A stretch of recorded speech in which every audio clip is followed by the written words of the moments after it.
Cash flow statement account पे based है, और नॉर्मली वही है। कैश फ्लो स्टेटमेंट में अगर अपन बात करें तो यहाँ पे एज पर अकाउंटिंग स्टैंडर्ड कौन सा 3, क्या मतलब है कैश का? कैश एंड कैश इक्विवेलेंट्स, जिसमें कैश, बैंक और short term marketable investment count होते हैं। और चैप्टर का पर्पस क्या है? ओपनिंग कैश और कैश इक्विवेलेंट और क्लोजिंग कैश और कैश इक्विवेलेंट में जो डिफरेंस है उसको क्या करना है? रिकंसाइल करना है। उसके लिए अपन लोग क्या करते हैं? कैश फ्लो एनालिसिस करते हैं, जिसमें दो तरह का कैश फ्लो होता है, इनफ्लो और आउटफ्लो। और उसको कवर करके लिए जो स्टेटमेंट बनाते हैं उसको आप क्या बोलते हो? कैश फ्लो स्टेटमेंट, जिसमें आपको बेसिकली इनफ्लोज और आउटफ्लोज लेने होते हैं। तो कैश अकाउंट भी अपने आप में एक तरह से क्या है? कैश अकाउंट भी अपने आप में एक तरह से कैश फ्लो स्टेटमेंट ही है, क्योंकि उसमें भी ओपनिंग से स्टार्ट करते हो, रिसीट सारी डेबिट में आती है, पेमेंट सारे क्रेडिट में आते हैं, क्लोजिंग बैलेंस मिलता है। तो कैश, जो कैश अकाउंट है वो भी अपने आप में क्या है? कैश फ्लो स्टेटमेंट है। पर इशू क्या है कि वो एज पर अकाउंटिंग स्टैंडर्ड 3 नहीं है। तो अकाउंटिंग स्टैंडर्ड 3 क्या बोलते हैं कि एंड यूजर को ये पता होना चाहिए कि आपके बिजनेस में जो इनफ्लोज और आउटफ्लोज में, उसमें से कितना बिजनेस की ऑपरेटिंग एक्टिविटी की वजह से हुआ है, कितना इन्वेस्टिंग और कितना फाइनेंसिंग है। तो आपको क्या करना है? ऑपरेटिंग एक्टिविटी के रिसीट्स में से ऑपरेटिंग एक्टिविटी के पेमेंट्स माइनस करने हैं, और इन्वेस्टिंग एक्टिविटी की रिसीट्स में से इन्वेस्टिंग एक्टिविटी के पेमेंट माइनस करना, और फाइनेंसिंग एक्टिविटी के रिसीट्स में से फाइनेंसिंग एक्टिविटी के पेमेंट्स माइनस करना है। समझ में आया? तो आपको मिलता है cash flow from operating activity, cash flow from investing और cash flow from financing activity. समझ गए? अब यहाँ पे अगर अपन बात करें कि बेसिकली कैश फ्लो स्टेटमेंट का बेसिक फॉर्मेट क्या है, तो अपन क्या बोलते हैं उसमें? Cash flow from operating activity plus cash flow from investing plus cash flow from financing, ये सब नेट करके आता है, ऐड करके आता है नेट कैश फ्लो। और उस नेट कैश फ्लो में opening cash and cash equivalent add करोगे तो वो closing cash and cash equivalent को मैच करना चाहिए, रिकंसाइल होना चाहिए। तो जो कैश कैश इक्विवेलेंट है ना, ओपनिंग क्लोजिंग, वो यहाँ पे रिकंसिलेशन वाले पार्ट में काम आते हैं। समझ गए? उसके बाद cash flow from operating activity की बात करें या cash flow from investing financing activity की बात करें, तो जनरली कैसे पता चलता है कि कौन सी एक्टिविटी क्या है? तो इन जनरल बात करें, अगर कोई ट्रेडर है या मैन्युफैक्चरर है या कोई सर्विस प्रोवाइडर है, तो अपन बोलते हैं कि बैलेंस शीट में कौन सा साइड? बैलेंस शीट में जो आपका एसेट साइड है, जिसमें आपका फिक्स एसेट्स और इन्वेस्टमेंट है, इससे रिलेटेड जो एक्टिविटीज है ना, वो इन्वेस्टिंग है। बैलेंस शीट के एसेट साइड में फिक्स एसेट्स और लॉन्ग टर्म इन्वेस्टमेंट से रिलेटेड जो एक्टिविटीज है, जो ट्रांजैक्शन है, वो सारे क्या है? इन्वेस्टिंग है। और इधर जो तुम्हारा equity share capital, preference share capital, debenture, long term loan, short term loan से रिलेटेड जो भी एक्टिविटीज है वो फाइनेंसिंग है। और अपन बोलते हैं कि जो इन्वेस्टिंग नहीं है, जो फाइनेंसिंग नहीं है, वो ऑपरेटिंग है। तो प्रैक्टिकल क्वेश्चन करने के लिए बेस्ट है कि जो इन्वेस्टिंग है वो इन्वेस्टिंग है, जो फाइनेंसिंग है वो फाइनेंसिंग है, और जो इन्वेस्टिंग फाइनेंसिंग नहीं है वो ऑपरेटिंग है। बाकी ऐसे थियोरेटिकली बोलूं तो रॉ मटेरियल परचेज करने से लेके फिनिश गुड सेल करने तक, उससे रिलेटेड जितनी भी बिजनेस एक्टिविटीज हो रही वो सारी आपके ऑपरेटिंग है। बाकी best way practical question attempt करना है तो वी कैन से कि जो इन्वेस्टिंग नहीं है, फाइनेंसिंग नहीं है, वो सब क्या है? ऑपरेटिंग है। तो cash flow from operating activity, cash flow from operating activity निकालने के दो मेथड है, डायरेक्ट मेथड और इनडायरेक्ट मेथड। जबकि cash flow from investing activity और cash flow from financing activity निकालने का एक ही मेथड है, डायरेक्ट मेथड। मतलब सिर्फ ऑपरेटिंग एक्टिविटी में इनडायरेक्ट मेथड आपके पास है, बाकी तो ओवरऑल तीनों एक्टिविटी में क्या है? डायरेक्ट मेथड ही है। तो cash flow from operating activity अगर आपको निकालना है तो उसमें दो मेथड आपके पास अवेलेबल है, डायरेक्ट मेथड और इनडायरेक्ट मेथड। डायरेक्ट मेथड में ऑपरेटिंग लेते हैं, सुन रहे हो? डायरेक्ट मेथड में ऑपरेटिंग एक्टिविटीज लेते हैं, और फाइनेंसिंग और इन्वेस्ट फाइनेंसिंग, ओके ये तो ठीक है, ये हो गया। Cash flow from operating activity में कौन से मेथड में? डायरेक्ट मेथड में ऑपरेटिंग लेते हैं, नॉन ऑपरेटिंग छोड़ते हैं। समझ गए? Cash flow from operating activity अगर आप डायरेक्ट मेथड से निकालोगे तो ऑपरेटिंग इनफ्लोज आउटफ्लोज लेंगे, नॉन ऑपरेटिंग बोले तो जो इन्वेस्टिंग फाइनेंसिंग है वो नहीं लेते हैं। पर अगर आप इनडायरेक्ट मेथड में जाओगे ना तो नॉन ऑपरेटिंग लेते हैं, ऑपरेटिंग इग्नोर करते हैं। तो डायरेक्ट मेथड में अगर आपको cash flow from operating activity निकालना है तो सीधा तरीका है कि आप ऑपरेटिंग रिसीट्स में से ऑपरेटिंग पेमेंट्स क्या करो, माइनस कर दो। तो आप ऑपरेटिंग रिसीट्स में से ऑपरेटिंग पेमेंट्स माइनस कर दो तो आपको cash flow from operating activity मिल जाएगा। समझ में आया? अरे समझ में आया क्या? इनडायरेक्ट मेथड में क्या होता है? ऑपरेटिंग ट्रांजैक्शन सर कौन से मेथड में? डायरेक्ट में। इन हाँ, इनडायरेक्ट मेथड, डायरेक्ट मेथड के अंदर operating transactions are considered, non operating transactions are ignore. और direct method can be used only when the income statement along with balance sheet is given in question। तो आप direct method तभी follow कर पाओगे जब question में balance sheet के साथ में इनकम स्टेटमेंट है। अगर सिर्फ बैलेंस शीट दी हुई है तो आप चाहते हुए भी वहां डायरेक्ट मेथड नहीं ले सकते, आपको इनडायरेक्ट ही लेना पड़ेगा। समझे क्या? तो ध्यान रखना कि इनडायरेक्ट मेथड सिर्फ और सिर्फ ऑपरेटिंग एक्टिविटी में, इन्वेस्टिंग फाइनेंसिंग में कोई इनडायरेक्ट मेथड नहीं होता है। तो डायरेक्ट मेथड में क्या लेते हैं? ऑपरेटिंग लेते हैं। क्या नहीं लेते हैं? नॉन ऑपरेटिंग नहीं लेते हैं। इनडायरेक्ट मेथड में हाँ, इनडायरेक्ट मेथड में ऑपरेटिंग छोड़ते हैं, इग्नोर करते हैं, नॉन ऑपरेटिंग लेते हैं। तो अगर आप cash flow from operating activity direct method से निकालना चाहो तो आपको बेसिकली क्या चाहिए? कैश सेल जो ट्रेडिंग अकाउंट से मिल जाएगी। कलेक्शन फ्रॉम डेटर के लिए तुमको डेटर अकाउंट बनाना पड़ेगा, और डेटर अकाउंट बनाने के लिए बैलेंसेस आप बैलेंस शीट से उठा लो। बाकी sales return, discount, bad debt जो भी है वो सब आपको ट्रेडिंग पेनल से उठा के कलेक्शन निकालना पड़ेगा। समझे क्या? अदर ऑपरेटिंग कोई भी रिसीट्स है लाइक कमीशन वमीशन कुछ भी है तो वो आप ले सकते हो यहाँ पे। तो डायरेक्ट मेथड में operating receipts minus operating payments करना है।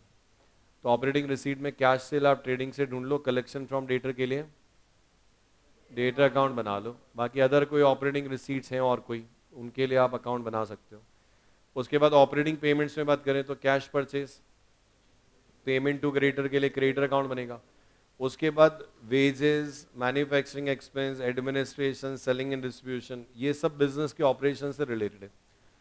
इनके पेमेंट्स फाइंड आउट करने के लिए आपको इनके रेस्पेक्टिव अकाउंट बनाने पड़ेंगे अगर इनसे रिलेटेड कोई आउटस्टैंडिंग या प्रीपेड है तो। क्योंकि अगर आउटस्टैंडिंग, प्रीपेड, एक्रूड अर्नड नहीं है तो इसका मतलब क्या होता है कि जितना एक्सपेंस हुआ है उतना ही पेमेंट हुआ है। तो पीएनएल में जो एक्सपेंस दिए हुए हैं वो एज इट इज आप पेमेंट में लिख सकते हो। सुना? उसके अलावा भी कोई अदर ऑपरेटिंग एक्सपेंस है तो कितना पेमेंट वो आप निकाल के लिख सकते हो। इसको बोलते हैं cash flow from operating activity before tax and before extra. फिर उसके बाद cash flow from extraordinary item, plus minus जो भी हो रहा है एडलेस कर लो। क्या होता है एक्स्ट्राऑर्डिनरी आइटम? जो ऑर्डिनरी नहीं है। ऑर्डिनरी नहीं है इसका मतलब या तो नेचर में नॉन रिकरिंग है और या उसका जो अमाउंट है वो बहुत ज्यादा है। तो वो या तो नॉन रिकरिंग होने की वजह से एक्स्ट्राऑर्डिनरी हो जाता है और या फिर उसका अमाउंट क्या होता है एबनॉर्मल होने की वजह से वो एक्स्ट्राऑर्डिनरी हो जाता है। जैसे वर्कमैन कंपनसेशन है। अब सोचो जो बैठे हैं यहाँ पे, वर्कमैन कंपनसेशन कोई इन्वेस्टिंग फाइनेंसिंग थोड़े है, क्या है? वर्कमैन कंपनसेशन अगर आप दे रहे हो तो क्या वो इन्वेस्टमेंट है क्या? तो क्या लोन वोन दे रहे हो वर्कर को? तो ना तो वो इन्वेस्टिंग है ना वो फाइनेंसिंग है, क्या है वो? ऑपरेटिंग है। अब आए दिन वर्कर देते रहते हैं तो ऑर्डिनरी है, पर कभी अगर अमाउंट बहुत ज्यादा देना पड़ा तो वो एक्स्ट्रा ऑर्डिनरी हो गया। फिर या आपका कोई इन्वेंट्री लॉस हो गया, उसके अगेंस्ट में इंश्योरेंस कंपनी से क्या हुआ? क्लेम मिला। अब इन्वेंट्री या गुड्स लॉस होने पे इंश्योरेंस कंपनी से क्लेम मिलेगा तो क्या लगता है? इन्वेस्टिंग है? तो फाइनेंसिंग है? क्या है वो? ऑपरेटिंग है। लेकिन वो क्या है? एक्स्ट्रा ऑर्डिनरी है। क्यों? क्योंकि नॉन रिकरिंग है, पर है तो गुड्स से रिलेटेड ना। और रही बात किसकी? टैक्स की, तो टैक्स पेमेंट जितना भी हुआ है बाय डिफॉल्ट यही मानते हैं कि जो भी टैक्स दिया वो ऑपरेटिंग इनकम पे टैक्स दिया है। अगर इन्वेस्टिंग इनकम पे टैक्स दोगे तो वो इन्वेस्टमेंट एक्टिविटी में आएगा, यहां नहीं आएगा। तो बाय डिफॉल्ट यही मानते हैं कि जितना भी टैक्स है वो सब किस पे? ऑपरेटिंग इनकम पे। तो अगर आपको डायरेक्ट मेथड में जाना है तो आपको operating receipts minus operating payments करने पड़ेंगे और उसके लिए आपको ये सारे अकाउंट बनाने पड़ते हैं। समझ में आया? तो अगर आपको कलेक्शन फ्रॉम डेटर निकालना है तो क्या होगा? डेटर अकाउंट बनाना पड़ेगा। ओपनिंग क्लोजिंग बैलेंस शीट से आ जाएगा। बाकी रही बात sales return, bad debt, discount, ये सब कहाँ से आएंगे? ट्रेडिंग पेनल से। ये आ जाएगा तुम्हारा बैलेंसिंग फिगर कलेक्शन। समझ में आया? इसी तरह से अगर आपको पेमेंट टू क्रेडिटर्स निकालना है तो उसके लिए क्रेडिटर अकाउंट बनाना पड़ेगा, ओपनिंग क्लोजिंग, परचेज आ गया, परचेज रिटर्न होगा तो आ जाएगा, डिस्काउंट रिसीव आ जाएगा, ये पेमेंट टू क्रेडिटर आएगा। उसके बाद जितने भी एक्सपेंस है जिनसे रिलेटेड क्या दिया है, आउटस्टैंडिंग या प्रीपेड या एक्रूड या अनर्ड कुछ भी है अगर एक्सपेंस से रिलेटेड, तो आपको पेमेंट फाइंड आउट करने के लिए क्या होगा, अकाउंट बनाना पड़ेगा। तो बाकी नॉर्मल है, अगर आपका आउटस्टैंडिंग है तो ओपनिंग क्लोजिंग, सही है क्या, और प्रीपेड है तो ओपनिंग और क्लोजिंग। उसके अलावा आप एक्सपेंस फॉर द पीरियड जो पीएनएल में दिया होगा वो लिख के आप पेमेंट निकाल सकते हो। तो ये ओपनिंग क्लोजिंग प्रीपेड हो गया, ये ओपनिंग क्लोजिंग आउटस्टैंडिंग हो गया। अब इनकम एंड एक्सपेंस के डेबिट में जो दिया हुआ है खर्चा, वो आपका रेस्पेक्टिव एक्सपेंस अकाउंट के क्रेडिट में आ जाएगा, बैलेंसिंग फिगर पता चल जाएगा कितना कैश पेमेंट हुआ, समझे क्या।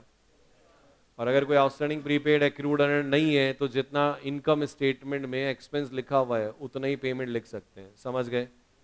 उसके अलावा ऑपरेटिंग इनकम कितनी कलेक्ट हुई वो फाइंड आउट करना है तो उसके लिए आपको क्या होगा, रेस्पेक्टिव इनकम अकाउंट बनाना पड़ेगा, वो भी तब जब उससे रिलेटेड कोई एडजस्टमेंट हो।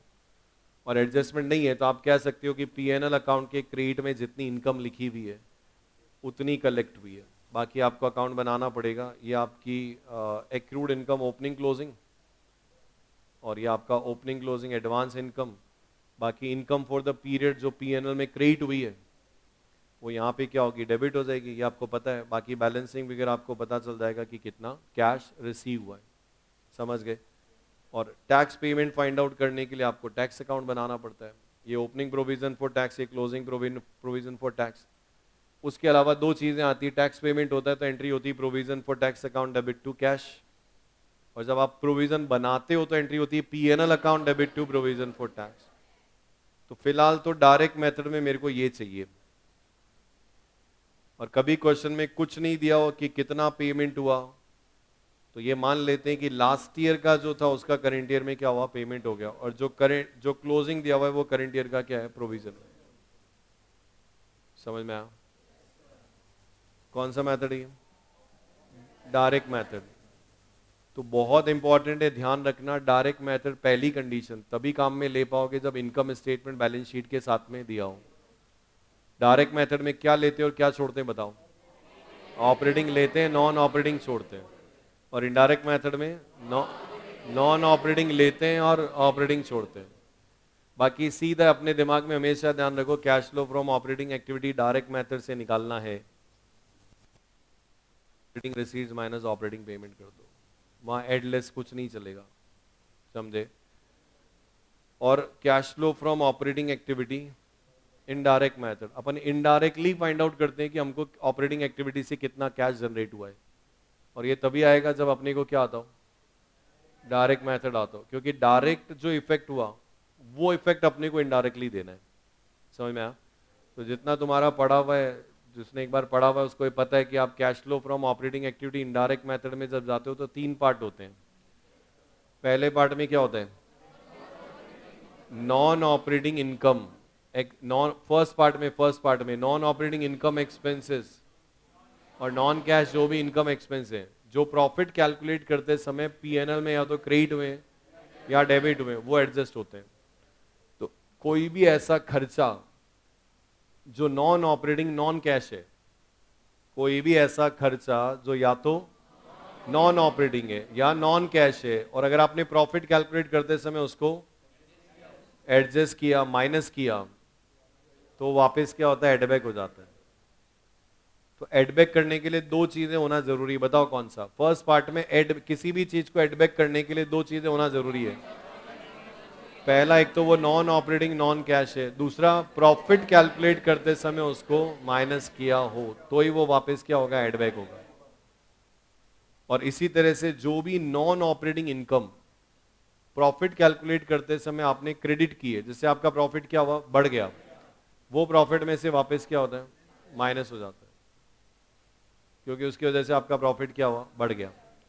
तो आपको क्वेश्चन में क्या होता है, नेट प्रॉफिट उठाना होता है, सुन रहे हो और जो भी नॉन ऑपरेटिंग एक्सपेंसेस या नॉन कैश एक्सपेंस आपने प्रॉफिट कैलकुलेट करते समय क्या किया, माइनस किया, वो वापस क्या होता है, ऐड हो जाता है। और जो नॉन ऑपरेटिंग इनकम जो इन्वेस्टिंग से रिलेटेड है या फाइनेंसिंग से रिलेटेड है, और वो प्रॉफिट कैलकुलेट करते समय हुआ तो वहां पे लेस हो जाता है।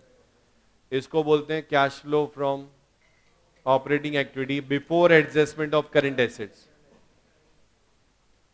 इसको बोलते हैं, यहां पे जो फिगर आता है इसको बोला जाता है cash flow from operating activity before adjustment of current assets and current liability. फिर अपन क्या करते हैं, करंट एसेट्स और करंट लायबिलिटीज की एडजस्टमेंट देते हैं, ऊंगो मत। उसके बाद अपन क्या करते हैं, करंट एसेट्स और करंट लायबिलिटीज की एडजस्टमेंट देते हैं। लॉजिक क्या रहता है, सोचो डेटर ओपनिंग में जितने थे, ओपनिंग में 1 लाख थे, क्लोजिंग में 80,000 रह गए।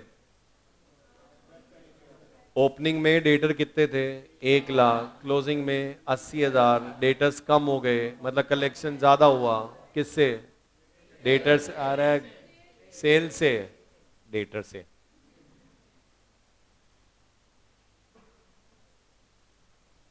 ओपनिंग में डेटर्स 1 लाख थे, क्लोजिंग में डेटर कितने हो गए, 80,000। इसका मतलब आपके डेटर्स कम हुए, डेटर्स कम हुए मतलब कलेक्शन ज्यादा हुआ। किससे? सेल से। तो खोपड़े में ट्रेडिंग पीएल अकाउंट खोल के देखो, सेल तुमने लिखा हुआ है, मतलब जो तुम्हारा नीचे प्रॉफिट है उसमें सेल का फिगर एडेड है, जबकि कलेक्शन उससे 20,000, तो 20,000 एड बैक कर दो, तो वो सेल के बजाय क्या करेगा, कलेक्शन का इफेक्ट देने लग जाएगा। हाँ, और अगर मान लो डेटर ओपनिंग में 1 लाख थे, क्लोजिंग में 1.5 लाख हो गए। डेटर्स ओपनिंग में 1 लाख थे, क्लोजिंग में 1.5 लाख हो गए। रिसीवेबल्स क्या हुआ, बढ़ गए, कम नहीं हुए। ओपनिंग में 1 लाख थे, क्लोजिंग में 1.5 लाख हो गए, तो रिसीवेबल्स क्या हुए, बढ़ गए। इसका मतलब क्या हुआ, कलेक्शन कम हुआ। किससे? सेल से। तो जितना सेल है वो प्रॉफिट में एडेड है, जबकि कलेक्शन उतना हुआ नहीं, तो उसको वापस क्या होगा, माइनस करना पड़ेगा। ऐसे स्टॉक सबसे इंपॉर्टेंट है। डायरेक्ट मेथड में अगर मैं operating receipt minus operating payment करूं ना, तो स्टॉक का कोई रोल ही नहीं है। पर जब आप इनकम स्टेटमेंट बनाते हो, ओपनिंग स्टॉक 1 लाख है और क्लोजिंग स्टॉक अगर 1,10 है, ओपनिंग स्टॉक 1 लाख है और क्लोजिंग स्टॉक 1,10,000, इसका मतलब क्या हुआ, अरे सेल वेल कुछ कम नहीं वीर। ओपनिंग स्टॉक 1 लाख है, क्लोजिंग 1,10 है, इसका मतलब आपका क्लोजिंग स्टॉक क्रीड में ज्यादा है और उसकी वजह से प्रॉफिट 10,000 से क्या हुआ, बढ़ गया, तो वापस माइनस करना पड़ेगा। और उल्टा सोचो, ओपनिंग 1 लाख है, क्लोजिंग 80,000 है, ओपनिंग 1 लाख है, क्लोजिंग 80,000 है, तो अननेसेसरी डेबिट में 20,000 ज्यादा है, उसकी वजह से प्रॉफिट क्या हुआ, कम हो गया, वापस एड बैक करना पड़ेगा। तो इन्वेंट्री का डायरेक्ट मेथड में कोई रोल नहीं है, ना वो ऑपरेटिंग रिसीट्स का पार्ट है, ना वो ऑपरेटिंग पेमेंट का पार्ट है डायरेक्ट मेथड में। पर जब आप प्रॉफिट निकालते हो तो स्टॉक की वजह से क्या होता है, ओपनिंग क्लोजिंग स्टॉक में जो डिफरेंस होता है उसकी वजह से अननेसेसरी आपके प्रॉफिट्स पे इफेक्ट आता है। सुना क्या? तो इसके अकॉर्डिंग कंक्लूजन यही निकलता है कि करंट एसेट्स कोई भी हो जो नेचर में ऑपरेटिंग हो, करंट एसेट्स कोई भी हो जो नेचर में ऑपरेटिंग है, तो क्या करते हैं अपन, अगर करंट एसेट्स बढ़ गया तो माइनस करते हैं, और करंट एसेट्स कम हो गया तो ऐड करते हैं। अब करंट लायबिलिटीज के केस में मैटर क्या होता है, रिवर्स होता है। अब सोचो, क्रेडिटर्स कम हो गए, क्रेडिटर्स कम हो गए, ओपनिंग में पेबल 1 लाख था, क्लोजिंग में पेबल 20,000 रह गया, पेमेंट ज्यादा हो गया। किससे? एक्सपेंस से। तो तुमने एक्सपेंसेस जो पीएनएल में से माइनस कर रखा है, पेमेंट उससे भी ज्यादा हुआ है, तो क्या होगा, और माइनस करना पड़ेगा। तो करंट लायबिलिटीज कम हो गई मतलब पेमेंट ज्यादा हुआ है, तो माइनस करना पड़ता है, और करंट लायबिलिटीज बढ़ गई तो क्या होता है, ऐड होता है। तो ये जो सेकंड सेक्शन है ना, सेकंड सेक्शन, इसमें सिर्फ उन्हीं का एडजस्टमेंट आता है जो ऑपरेटिंग करंट एसेट्स और ऑपरेटिंग करंट लायबिलिटी। अच्छा, non operating current assets current liabilities भी तो होती है ना, जैसे डिबेंचर पे इंटरेस्ट आउटस्टैंडिंग है, डिबेंचर पे इंटरेस्ट आउटस्टैंडिंग है, अब वो आउटस्टैंडिंग इंटरेस्ट है तो करंट लायबिलिटीज ना, पर वो ऑपरेटिंग नहीं है, वो फाइनेंसिंग है। वो फाइनेंसिंग में काम आएगा ये निकालने के लिए कि इंटरेस्ट कितना पेमेंट हुआ। अब आपका एक्रूड इंटरेस्ट ऑन इन्वेस्टमेंट है, अब ये 100% करंट एसेट्स है, पर ये क्या है, इन्वेस्टिंग है। तो ये इन्वेस्टिंग में ये निकालने के लिए काम आएगा कि आपको इन्वेस्टमेंट पे टोटल मिला के इनकम कितनी रिसीव हुई, समझ में आया? तो जो करंट एसेट्स और करंट लायबिलिटीज नेचर में क्या है, जो current assets current liabilities nature में क्या है, ऑपरेटिंग है, वो ऑपरेटिंग एक्टिविटी के सेकेंड पार्ट में आती है। और जो current asset current liabilities financing है तो फाइनेंसिंग में काम आएगी, इन्वेस्टिंग है तो इन्वेस्टिंग में काम आएगी। समझ गए? तो क्या रूल है सेकंड पार्ट में एडजस्ट करने का कि अगर आपकी करंट एसेट बढ़ जाए तो आप माइनस कर दो, करंट एसेट्स कम हो जाए तो प्लस करो, और करंट लायबिलिटीज बढ़े तो प्लस और करंट लायबिलिटीज कम हो तो माइनस। ये सब एडजस्ट करने के बाद जो आएगा इसको बोलते हैं cash flow from operating activity before tax and before extraordinary item. फिर आप इसमें से टैक्स पेमेंट माइनस कर दो और एक्स्ट्राऑर्डिनरी आइटम प्लस माइनस कर लो, तो ये आपको मिल जाएगा cash flow from operating activity. अब ये इजी रहता है इनडायरेक्ट मेथड, क्यों? क्योंकि इसका जो पहला पार्ट है ना, वो इन्वेस्टिंग एक्टिविटी और फाइनेंसिंग एक्टिविटी के एनालिसिस करने के साथ ही बन जाता है। अगर आप डायरेक्ट मेथड में जाओगे ना, cash flow statement direct method से बनाओगे तो तुमको ऑपरेटिंग, इन्वेस्टिंग, फाइनेंसिंग तीनों अलग अलग अकाउंट बना के एनालिसिस करने पड़ेंगे। कौन से मेथड में? डायरेक्ट मेथड में लिखना पड़ता है collection from debtor, payment to creditor, payment of expense, सारे अकाउंट बनाने पड़ेंगे। और इनडायरेक्ट मेथड में क्या होता है, दो के साथ एक फ्री। कौन दो के साथ एक फ्री? इन्वेस्टिंग और फाइनेंसिंग के साथ में क्या होता है, ऑपरेटिंग फ्री। ऑपरेटिंग का फर्स्ट पार्ट फ्री बन जाता है, कम टाइम लगेगा। सुना क्या? बाकी देखो, अगर डिटेल में बात करें तो आप प्रॉफिट उठा लो ऑपरेटिंग एक्टिविटी में, जग रहे हो? आप इन्वॉल्व रहना, मैं पूछ लूंगा कहीं पे भी क्या बात कर रहा हूं, धूम धड़ाका हो जाएगा नहीं तो देख लेना। तो ये नेट प्रॉफिट अपन कहां से उठाते हैं? बैलेंस शीट से। और सबसे अच्छा क्या है बैलेंस शीट से प्रॉफिट उठाने में, कि वो टैक्स, डिविडेंड, एप्रोप्रिएशन सब कुछ एडजस्ट करने के बाद का है। तो अपने को सोचना नहीं पड़ता है क्या एडजस्ट हुआ क्या नहीं हुआ, इसलिए होती कोशिश हमेशा उठाना चाहिए बैलेंस शीट से। तो आप बैलेंस शीट से करेंटेड प्रॉफिट उठा लो।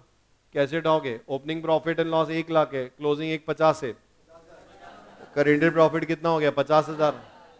अब इसमें आप non operating and non cash expense already debited at the time of calculation of profit, वो उनकी वजह से प्रॉफिट क्या हुआ? कम हुआ, वापस क्या करो? एड बैक कर दो।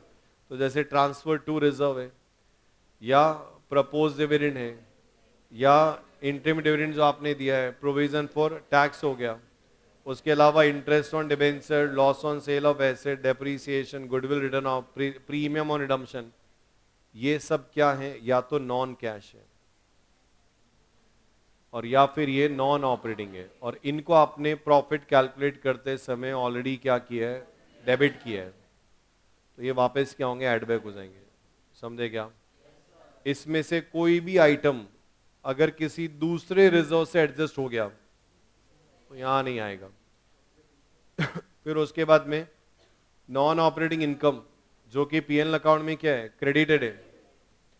तो दो कंडीशन है, नॉन ऑपरेटिंग होनी चाहिए इनकम, और पीएनएल में क्या होना चाहिए? क्रेडिट होनी चाहिए। उसकी वजह से प्रॉफिट क्या हुआ? बढ़ गया। तो ये सारी इनकम आप वापस क्या करो? माइनस करो। तो ट्रांसफर फ्रॉम रिजर्व, रिजर्व से पीएनएल में आया तो इससे प्रॉफिट क्या हुआ? बढ़ गया। इन्वेस्टमेंट इनकम से प्रॉफिट बढ़ेगा, इन्वेस्टिंग से रिलेटेड है। Profit on sale of asset, extraordinary income. सुन रहे हो क्या? तो ये सब क्या है तुम्हारा? Transfer from reserve, investment income, profit on sale of assets, profit on sale of asset, ये सब की सब क्या होगी? बोलो बोलो बोलो। एक्स्ट्राऑर्डिनरी भी आएगी ना। एक्स्ट्राऑर्डिनरी इनकम कोई ऑलरेडी एडेड है, जैसे इंश्योरेंस क्लेम वगैरह ऑलरेडी एडेड है, तो माइनस करना पड़ेगा, बिल्कुल माइनस करना पड़ेगा। ये आएगा वही सेम अपना, क्या बोलते रहे इसको? Cash flow from operating activity before adjustment of current assets and current liability. फिर ये current assets current liabilities adjust कर दो, पर ध्यान रखना ध्यान रखना ध्यान रखना, क्या ध्यान रखना कि सिर्फ यहाँ पे operating current assets current liabilities ही लेंगे। पहला पार्ट नॉन ऑपरेटिंग है, पर दूसरा पार्ट क्या है, ऑपरेटिंग है। इसीलिए बोलते हैं कि अगर कोई आइटम इनकम एक्सपेंस का तुमने फर्स्ट पार्ट में ले लिया तो उससे related current assets current liabilities कोई भी सेकंड पार्ट में नहीं आ सकती। बाकी रह गया थर्ड पार्ट, टैक्स और एक्स्ट्राऑर्डिनरी जो भी ऑपरेटिंग आइटम है वो ले लो, ये आ जाएगा cash flow from operating activity. कौन से मेथड से? इनडायरेक्ट मेथड से। और ये बहुत इंपॉर्टेंट है ये वाला,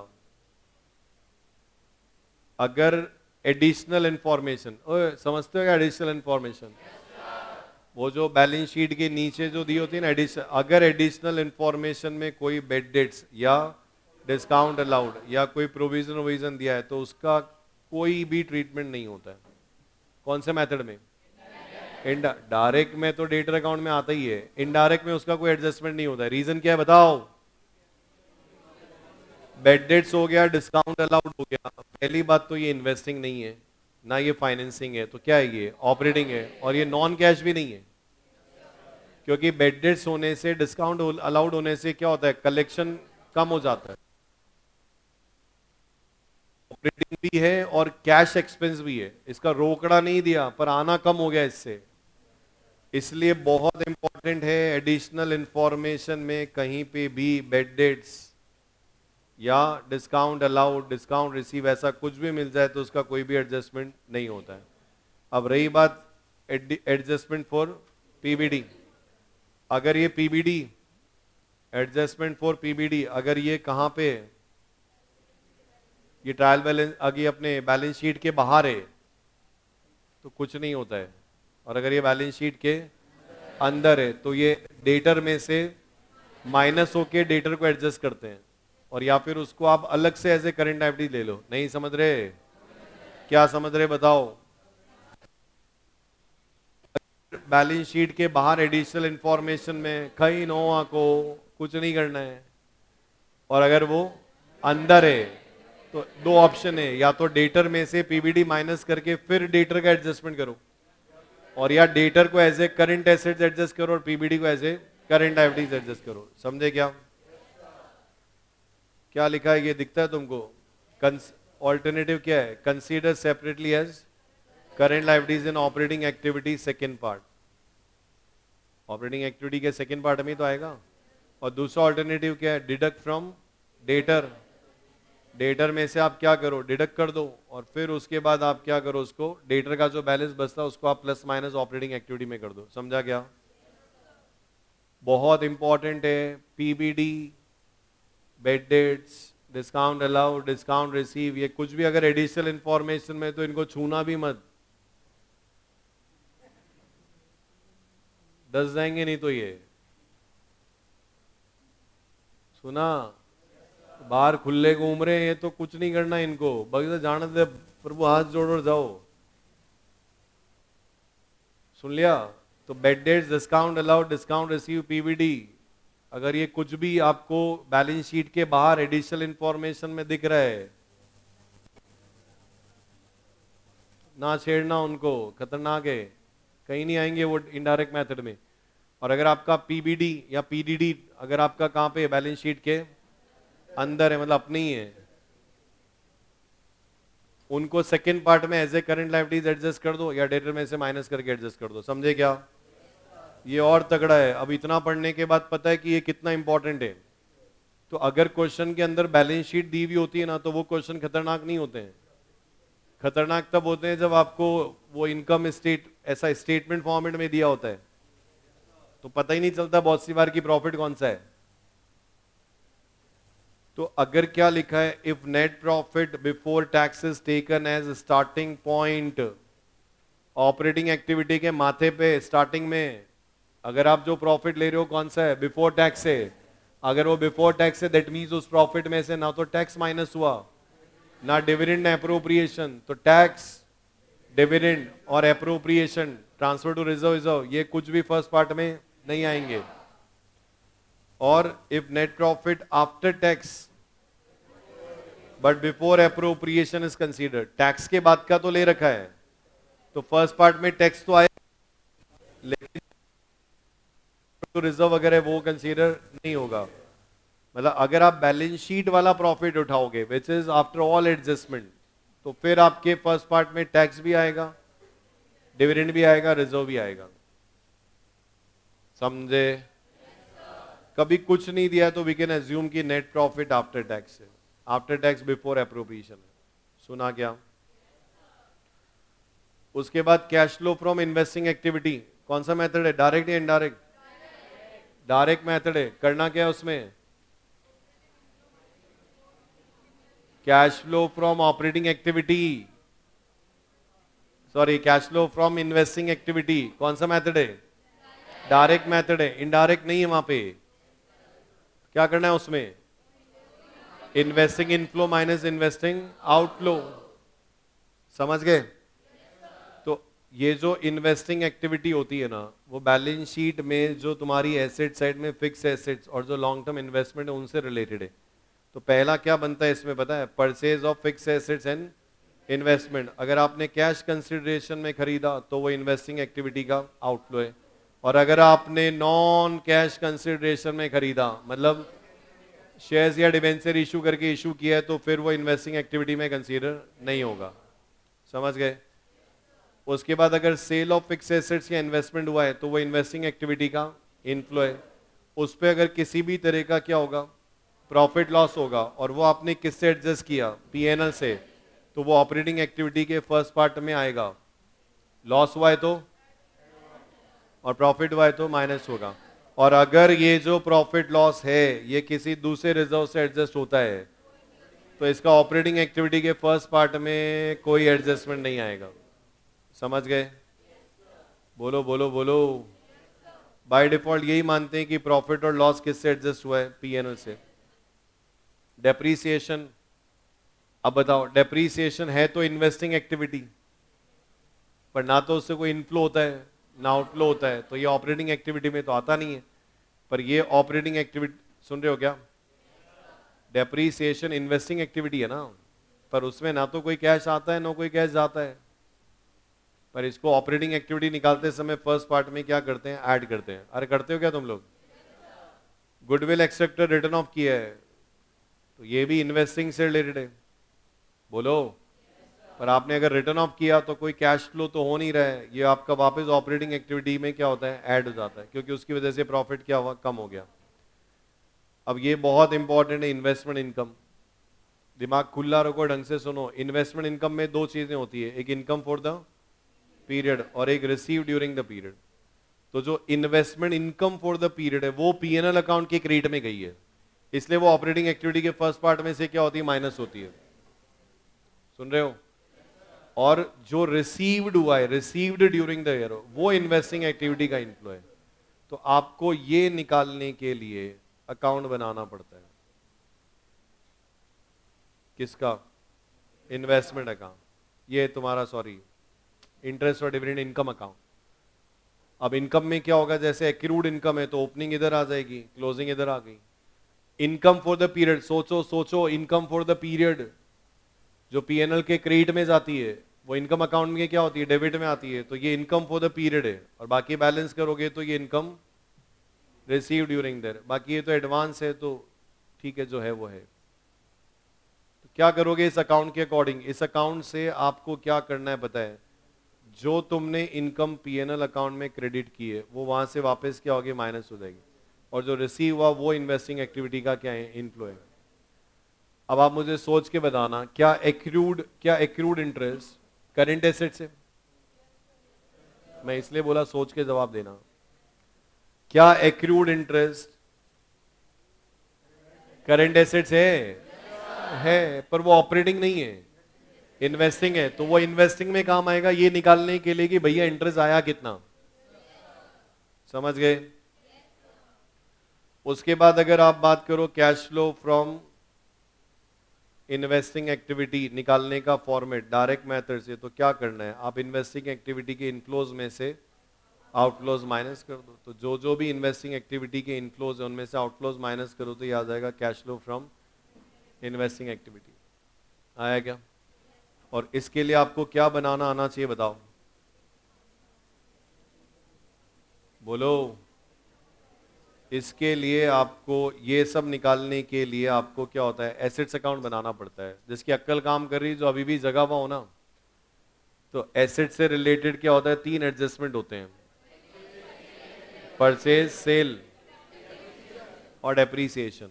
तो परचेज, सेल, डेप्रीसिएशन 3 में से 2 दिए हुए होते हैं या 1 दिया हुआ होता है, वो बाकी मिसिंग निकालने के लिए आपको अकाउंट बनाना पड़ेगा, एसेट्स अकाउंट। हाँ, अब एसेट्स अकाउंट कैसे बनता है, वो डिपेंड करता है कि आप जो फिक्स एसेट्स है ना, वो एसेट्स पे चार्ज करते हो या प्रोविजन फॉर डेप्रीसिएशन बनाते हो। तो अगर आप डेप्रीसिएशन फिक्स एसेट्स पे चार्ज करते हो, उठो ढंग से सुनो, ओपनिंग क्लोजिंग ये बैलेंस शीट से मिल जाएगा, सही है। फिर उसके अलावा ये क्या है, परचेज,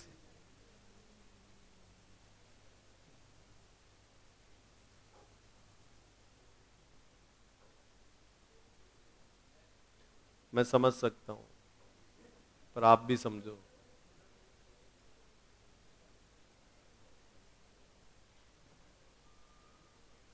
तुम मत देखो, चिंता मत करो टाइम की, मैं देख लूंगा, जनरल बता रहा हूं।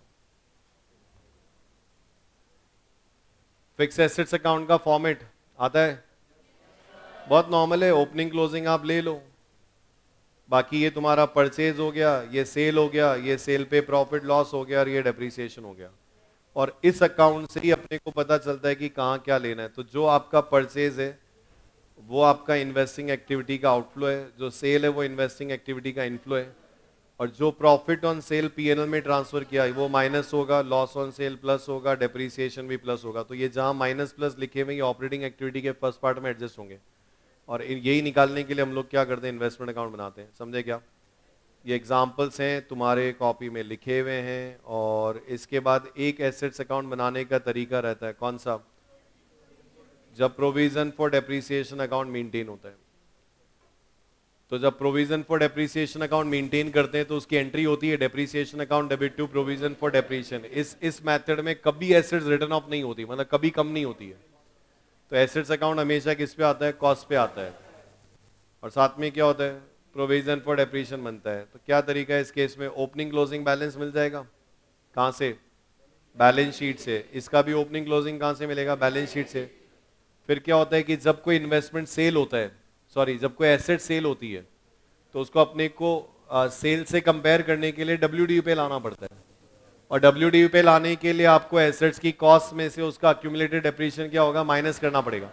तो जो एसेट्स तुमने बेची वो इस कॉस्ट में क्या है, एडेड है।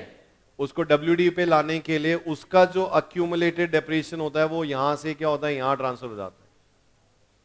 ये ही एक एक्स्ट्रा एंट्री रहती है यहाँ पे। तो जो एसेट बेची उसका जो भी आज तक का क्या है, अक्यूमुलेटेड डेप्रीशिएशन है, वो यहां से उठा के क्या होता है, यहां ट्रांसफर होता है। उसके बाद आप सेल की एंट्री कर लो, ये प्रॉफिट लॉस हो गया, बैलेंसिंग फिगर कुछ बचेगा तो परचेज हो गया, बाकी करंट ईयर डेप्रीशिएशन यहां पे आएगा। सुना क्या। और इसका कैश फ्लो स्टेटमेंट में क्या इफेक्ट होगा पता है तुमको, बताओ।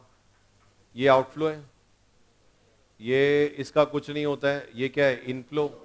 ये ऑपरेटिंग एक्टिविटी में प्लस हो जाएगा, ये माइनस हो जाएगा, और ये ऑपरेटिंग एक्टिविटी में प्लस हो जाएगा।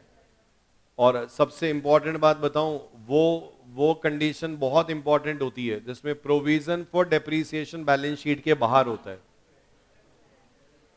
कुछ नहीं, क्या करते हैं भैया, उसको एसेट्स में ऐड करके कॉस्ट पे लाते हैं। हाँ कुछ नहीं, वो थोड़ा ना यूं है, अंदर लाना पड़ता है। क्या बोला, कंडीशन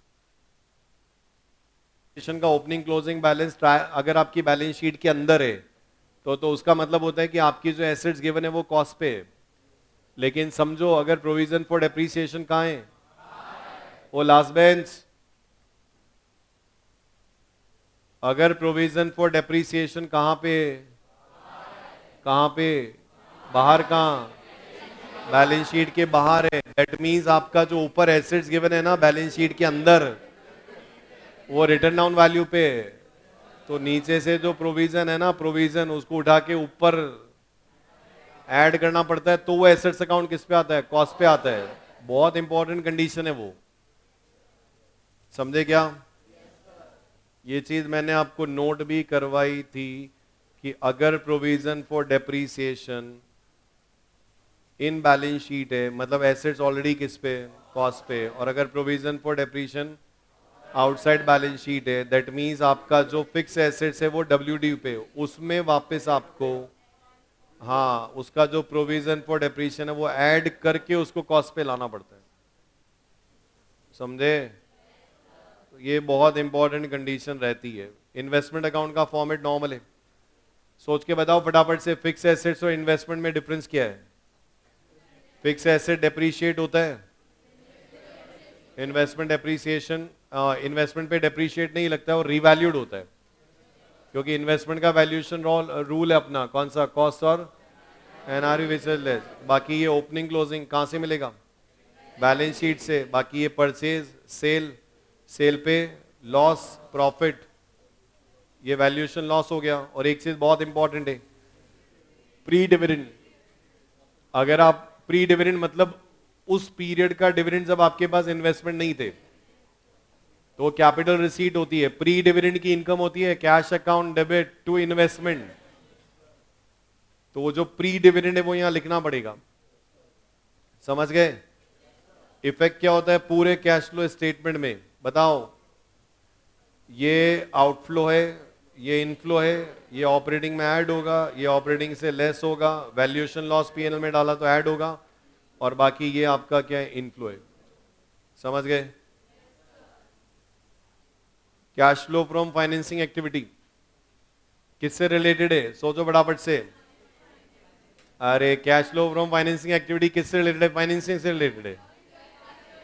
जो लाइबिलिटी साइड में equity share capital, preference share capital, long term short term loan है, उनसे रिलेटेड है। ये खत्म करते उधर आऊंगा मैं पीछे, देखना अभी।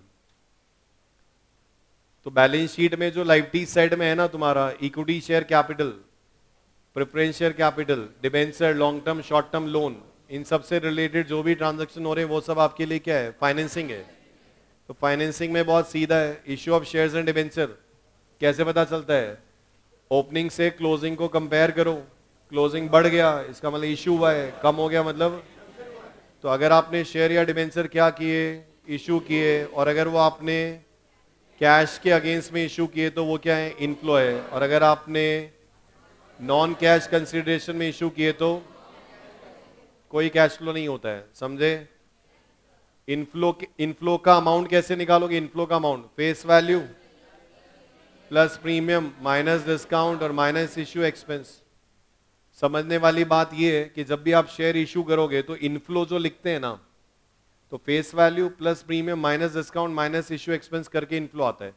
अब इसमें क्या देखो, प्रीमियम ऑन इशू तो हमेशा सिक्योरिटी प्रीमियम अकाउंट में जाता है, इसलिए इसका ऑपरेटिंग एक्टिविटी में कोई भी एडजस्टमेंट नहीं होता है। रही बात डिस्काउंट ऑन इशू या इशू एक्सपेंस, ये क्या है? लॉस है। और अगर आपने इनको क्या किया? रिटर्न ऑफ किया, तो आपको ऑपरेटिंग एक्टिविटी के फर्स्ट पार्ट में क्या होगा? ऐड करना पड़ेगा। Premium on issue security premium में ही जाता है हमेशा, इसलिए वो ऑपरेटिंग एक्टिविटी को कभी इफेक्ट नहीं करेगा। पर अगर आपने डिस्काउंट पे इशू किया डिबेंचर्स को, या इशू पे कोई एक्सपेंस हुआ है, तो वो क्या है? लॉस है। और उन लॉस को क्या किया? हाँ, पीएनएल से एडजस्ट किया, तो ऑपरेटिंग एक्टिविटी के फर्स्ट पार्ट में क्या होगा? एडजस्ट होगा, समझे क्या? Redemption of share and debenture outflow है, और आउटफ्लो का अमाउंट किसके बराबर होगा? Face value plus premium minus discount. समझने वाली बात ये कि प्रीमियम ऑन रिडम्पशन जो हम दे रहे हैं वो हमारे लिए क्या है? लॉस है। अगर आपने पीएनएल से एडजस्ट किया तो ऑपरेटिंग एक्टिविटी के फर्स्ट पार्ट में ऐड होगा, और आपने किसी अदर रिजर्व से एडजस्ट किया तो फिर ऑपरेटिंग एक्टिविटी के फर्स्ट पार्ट में एडजस्ट नहीं होगा। और रही बात डिस्काउंट, समझाओ अपने आप को, डिस्काउंट पे रिडम्पशन किया है, मतलब 1 लाख के डिबेंचर हैं, आप उसको 90,000 पे रिडीम कर रहे हो, तो प्रॉफिट हो गया वो, सुना क्या? तो आपने अगर आपने क्या किया, जो डिस्काउंट ऑन रिडम्पशन है वो प्रॉफिट है, उस प्रॉफिट को पीएनएल से एडजस्ट किया तो ऑपरेटिंग एक्टिविटी में से माइनस होगा, और अगर आपने अदर रिजर्व से एडजस्ट किया तो ऑपरेटिंग एक्टिविटी में नहीं आएगा। सुना क्या? ये बहुत इंपॉर्टेंट है। इंटरेस्ट पेड ऑन डिबेंचर या लोन, तो इसमें एक तो होता है कि एक्सपेंस फॉर द पीरियड, और एक होता है पेड ड्यूरिंग द ईयर। तो जो एक्सपेंस फॉर द पीरियड है उसकी वजह से प्रॉफिट क्या हुआ? कम हो गया, तो ये ऑपरेटिंग एक्टिविटी के फर्स्ट पार्ट में ऐड होता है। और जो पेमेंट हुआ है वो फाइनेंसिंग एक्टिविटी का आउटफ्लो है। बता सकते हो ये दोनों कब बराबर होंगे? अगर कोई एडजस्टमेंट नहीं है, मतलब आउटस्टैंडिंग नहीं है, तो ये दोनों क्या होंगे? बराबर होंगे। और अगर आउटस्टैंडिंग कुछ हुआ ना, तो आपको क्या होगा? अकाउंट बनाना पड़ेगा। Opening outstanding, closing outstanding. खर्चा जो पीएनएल के डेबिट में जाता है, खर्चा इंटरेस्ट एक्सपेंस जो पीएनएल के डेबिट में जाता है, वो यहाँ पे क्या होगा? क्रेडिट में आएगा ना ये। तो इससे पता चल जाएगा कि आपने टोटल पेमेंट कितना किया। तो ये निकालने के लिए अकाउंट बनाना पड़ेगा। एक बात पूछूं, आउटस्टैंडिंग डिबेंचर इंटरेस्ट क्या करंट लायबिलिटीज है? Outstanding debenture interest current liabilities है, पर ये ऑपरेटिंग नहीं है, फाइनेंसिंग है। इसलिए फाइनेंसिंग में ये निकालने के लिए काम आएगा कि आपने कितना इंटरेस्ट पेमेंट किया। सुना क्या? उसके अलावा क्या रहता है बताओ मेरे को।